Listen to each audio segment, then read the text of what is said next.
Effectivement, comme nous avons l'habitude de le faire, nous avons institué ici à l'UFR des sciences de l'éducation, de la formation et du sport, un colloque international dénommé Recherche en éducation pour le développement qui se tient tous les 2 ans. Nous en sommes à la 2e édition, après évidemment une autre édition mais qui ne s'inscrivait pas dans ce thème.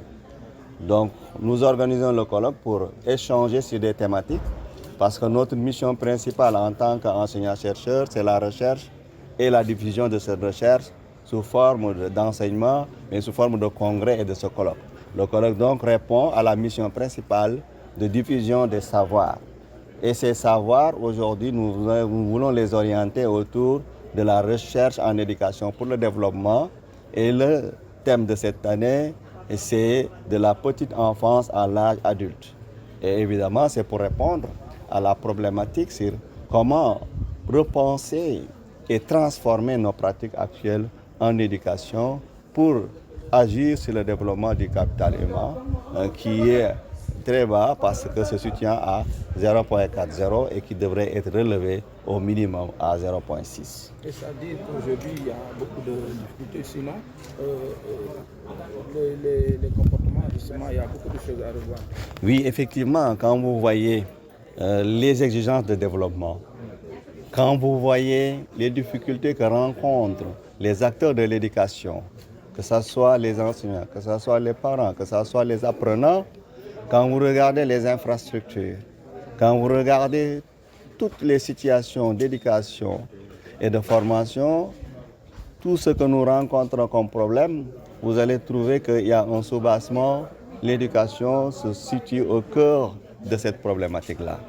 Et nos pratiques doivent être adaptées à un monde beaucoup plus exigeant, à un monde qui se développe avec actuellement le développement des outils numériques, le développement de la formation à distance, mais aussi le développement de l'intelligence artificielle.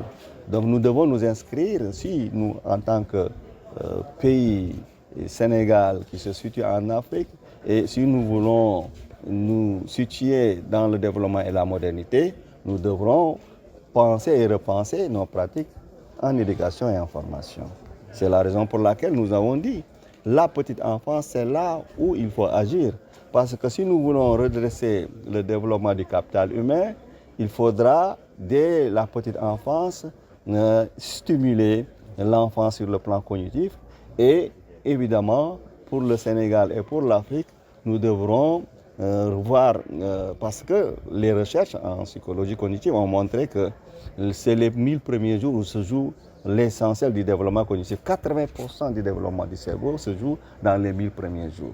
Donc si nous n'avons pas des pratiques adaptées, des pratiques qui permettent de stimuler sur le plan cognitif les enfants, nous ratons déjà et nous serons en retard. C'est la raison pour laquelle nous voulons organiser ce colloque et en même temps nous avons, nous, en tant qu'UFR, dit notre théorie du changement va s'inscrire autour de ce qu'on appelle le baobab du capital humain, c'est-à-dire travailler dès la petite enfance pour au moins changer les pratiques et en même temps arriver à un objectif qui fera que dans les années à venir, les bacheliers seront âgés entre 13 et 15 ans au lieu d'avoir des bacheliers à 20 ans. C'est là vraiment où se situe notre réflexion et où nous situons notre action. C'est bon ci wolof professeur Fatou Moussa Touré. waaw man maa ngi tudd Assane Diakhaté maa ngi nekk fii